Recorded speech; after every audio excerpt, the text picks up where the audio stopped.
my name is Amethyst with WTI, and this product is for anybody who wears makeup. You gotta try this out. These are latex-free beauty blending sponges by the brand Be a Small, and I really love this pack for a variety of reasons. One, the aesthetics. The colors are beautiful. You get a little bitty blender for the under eyes, around the nose and the mouth, the special places that need a little extra attention.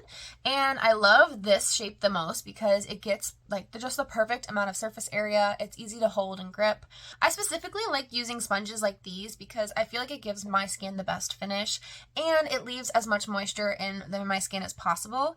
From my personal experience, whenever I use a sponge like this one, I have a dewier foundation finish and my skin just feels a little bit more hydrated and refreshed.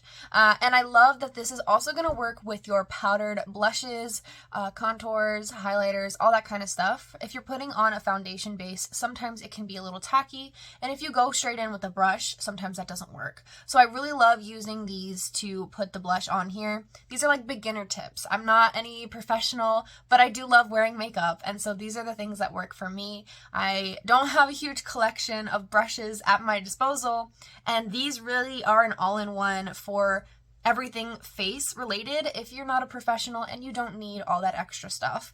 This is going to be a great option for you. I highly recommend you check it out. As you can see, it's left my face with a beautiful finish, and that is my point of view.